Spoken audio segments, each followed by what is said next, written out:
Et pendant qu'ils étaient en train de le détacher, de le délier, le maître de l'anneau, les propriétaires de l'anneau, ils ont dit, pourquoi vous les détachez?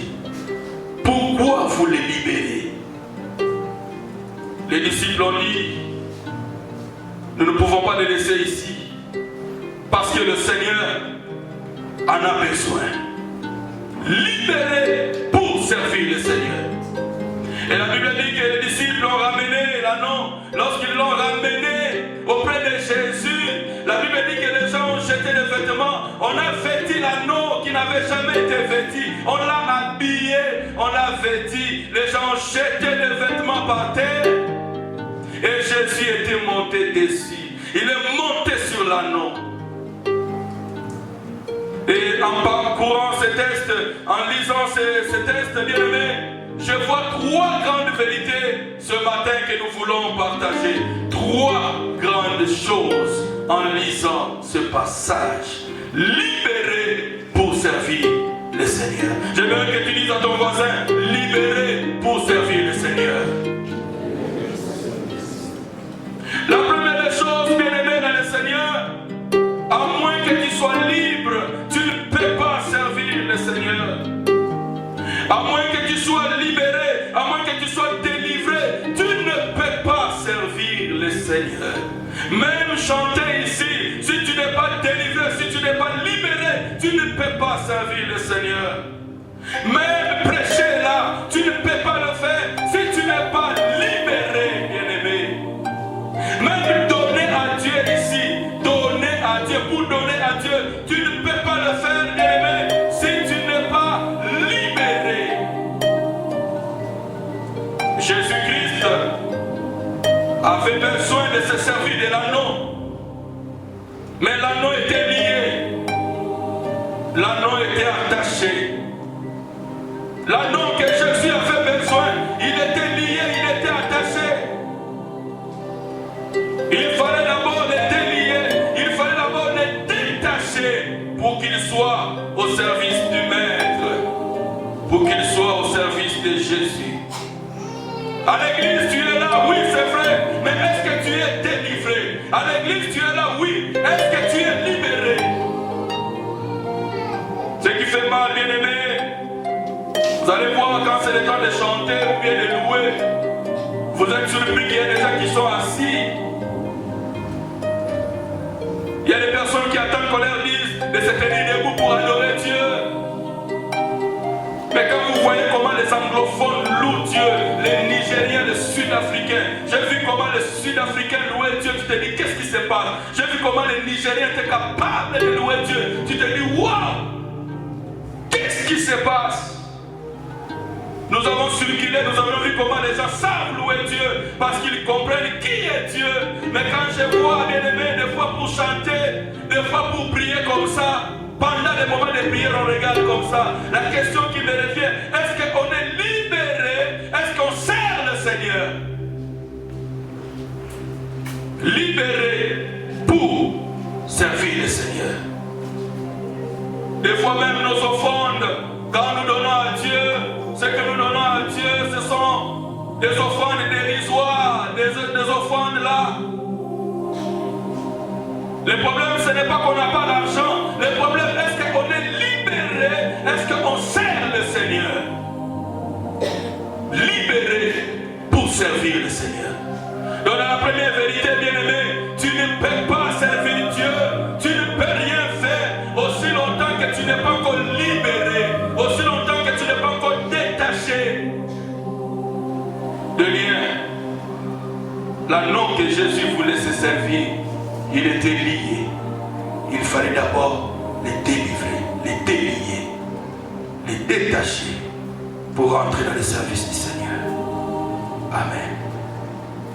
En lisant ce passage, dans la première vérité, il y a trois choses que je vois là-bas. Trois choses qui se passent dans la vie de cet anneau. La première des choses, bien-aimés, cet anneau avait ce maître, cet anneau avait ses propriétaires, il avait des gens qui gardaient son état de lien, il avait des gens qui le géraient, il avait des gens qui contrôlaient sa vie. Et quand les disciples sont venus pour les détacher, ces gens-là se sont opposés. Ils n'étaient pas contents. Ils n'étaient pas contents que l'agneau soit délivré, qu'il soit libéré.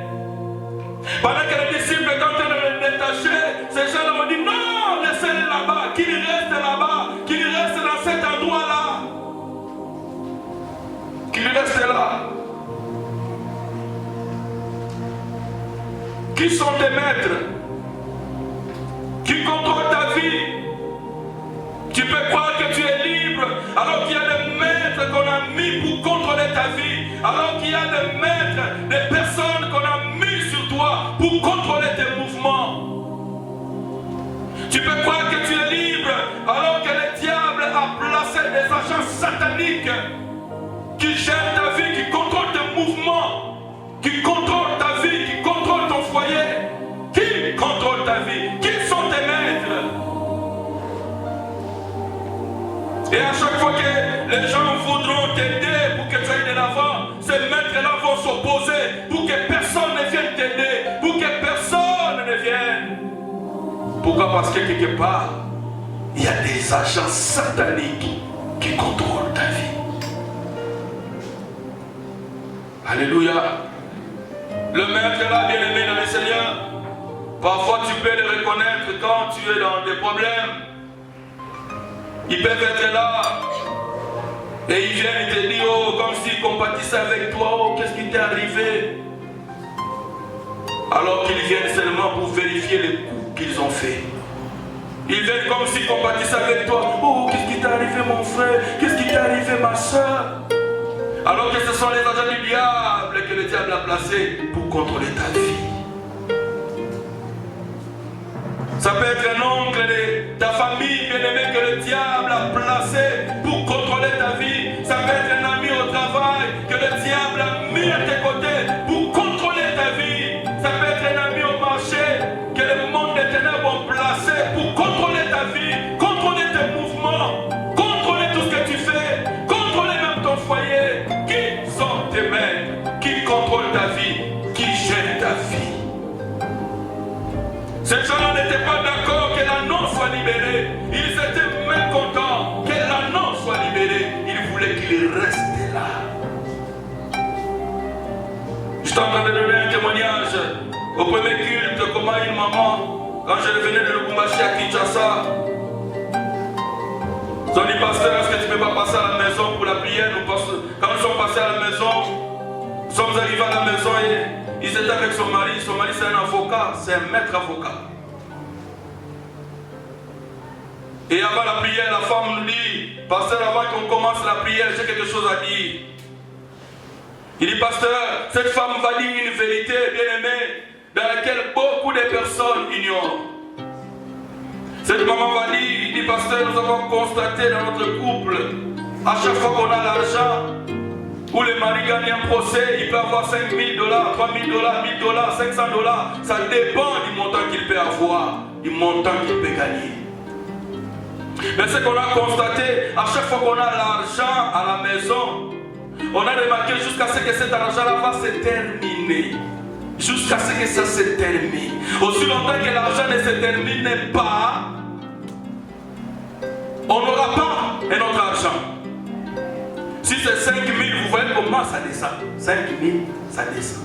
Même s'il restait 10 $, il faut que les 10 $ se terminent. Aussi longtemps que ça ne se termine pas, on n'aura pas un autre argent. Même s'il restait 1 $, il faut que ça se termine. Et si ça se termine, après 2 jours, 3 jours, 1 semaine, même 2 semaines, tu peux voir maintenant le mari amène quelque chose. Et cette femme va dire une vérité que nous sommes en train de dire là. Il dit, pasteur, elle parle en Swahili.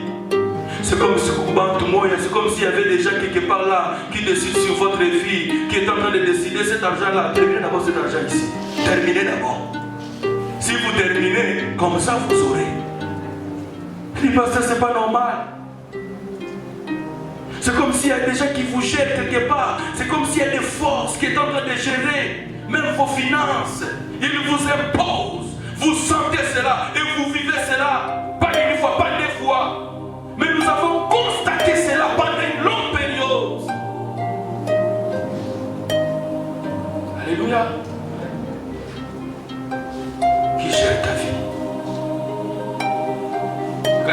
j'ai dit, maman, tu as compris. Ça, c'est une vérité spirituelle. Il y a des forces, il y a des puissances qui vous combattent. Et ce couple s'est mis en prière. On a commencé à prier.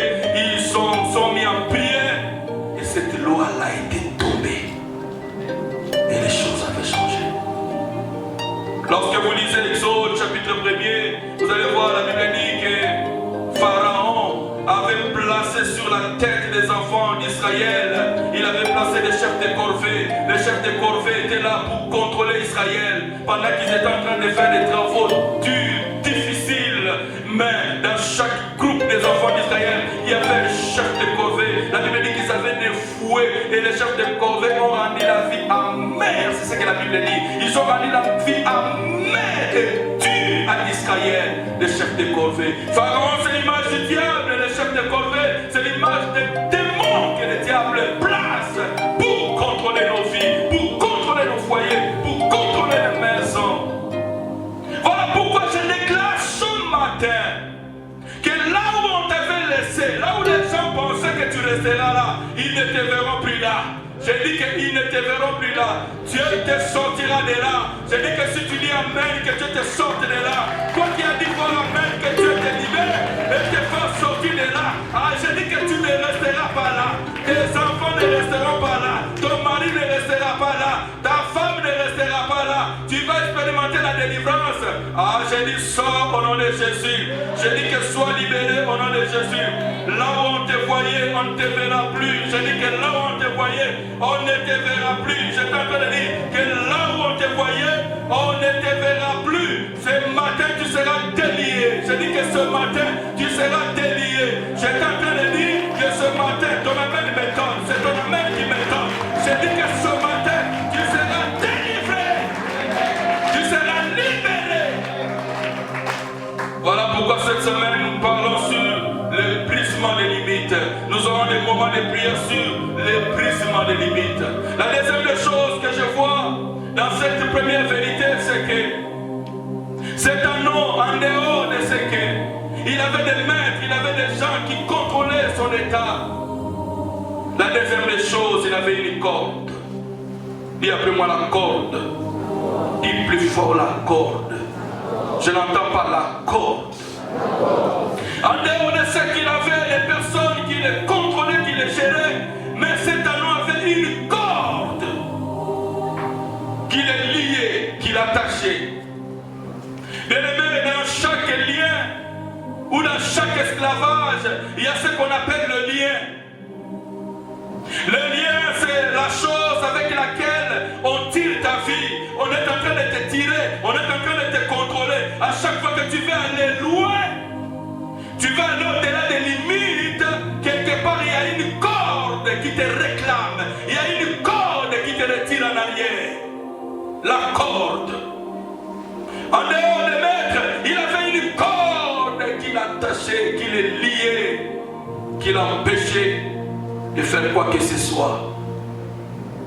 Bien-aimé dans le Seigneur, je ne sais pas ce matin quel est le lien qui contrôle ta vie. Quel est ce lien qui contrôle ta vie? Quel est ce lien-là qui contrôle ta vie? Ça peut être le lien de l'adultère, que tu n'arrives pas à t'en sortir. C'est un lien, c'est une corde qui est attachée à toi, qui te réclame.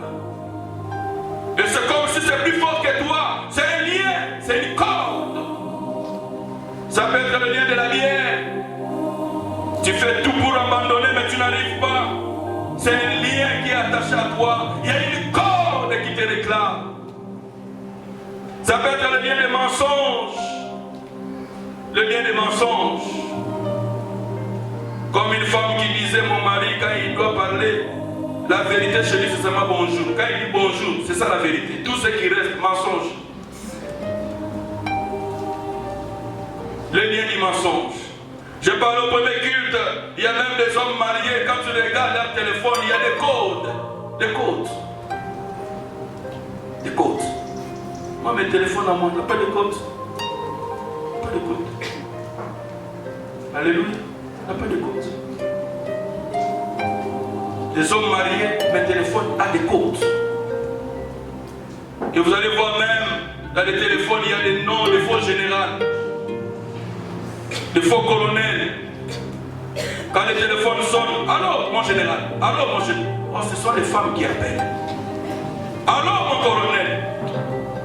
Même les saluts, papa, les généraux, les colonels. Ah, ce matin, sois libéré de ces liens-là au nom de Jésus. J'ai dit que ce matin, sois libéré au nom de Jésus. Bien-aimé, tu ne peux pas évoluer aussi longtemps qu'il y a le lien, aussi longtemps qu'il y a la corde, tu ne feras rien. Tu ne pourras pas aller de l'avant. Tu ne peux pas percer. Aussi longtemps qu'il y a la corde, aussi longtemps que cette corde-là n'est pas coupée, cette corde-là sera en train de te réclamer. Je n'ai pas dit ça au premier culte, j'ai vu même des sœurs quitter le Congo, aller en Europe, aller aux États-Unis, ils vous disent que Bitumbeleki, trop de combats, je suis fatigué, je pars aux États-Unis, je pars en Europe, ils se disent qu'ils vont fuir loin des liens, loin des combats, mais ils arrivent là-bas, oh, que des problèmes, que des situations. Le problème ce n'est pas d'aller loin, le problème ce n'est pas de fuir, mais le problème, quel est le lien qui s'attache à toi? Quelle est cette corde-là qui te réclame? Qui te réclame. Aussi longtemps qu'il y a la corde et les liens, bien-aimés, même les finances, ça ne peut pas évoluer. Tout ce que tu fais, ça n'évolue pas. Pourquoi? Quelque part, tu es attaché, libéré pour servir le Seigneur. Aussi longtemps qu'il y a des liens, tu n'iras nulle part. Parfois, tu essaies de te débarrasser de certaines choses, mais tu n'arrives pas. Tu peux être une fille, chaque nuit tu couches avec un papa, chaque nuit, chaque soir, tu couches avec ce papa-là, tu couches avec lui et puis il te dit que tu es jolie, tu es belle, tu es jolie. Et je suis en train de dire que si tu étais jolie, il devait aller se présenter chez les parents. Pourquoi il ne se présente pas? Et puis tu es à l'église, tu viens à l'église. Le lien, la corde. Dis après moi au nom de Jésus. Toi, corde. Aussi, au nom de Jésus. Toi, corde. Toi, lien de ma vie. Sois coupé. Au nom de Jésus. Libère ma vie. Au nom de Jésus. Ça peut être le lien de la maladie. Le lien de la maladie, tout le temps malade. Tout le temps malade. Tu as pris des médicaments. Tu as pris des comprimés. Tu es passé entre les mains de médecins. Mais tu es toujours malade. Le lien de la maladie. Et on te enseigne que même tu dis que c'est la maladie de la famille. Ça c'est la maladie de notre famille. Je connais un pasteur à Lubumbashi, c'est un grand pasteur, il est tellement gros. Toute la famille était décédée du diabète. Tout le monde, ses frères. Un jour lui aussi, la diabète a commencé à le déranger.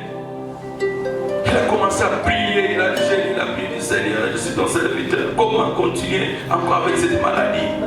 Aujourd'hui, je vous parle, Dieu l'a guéri instantanément. Dieu l'a guéri, la bonne santé, et il prêche la parole.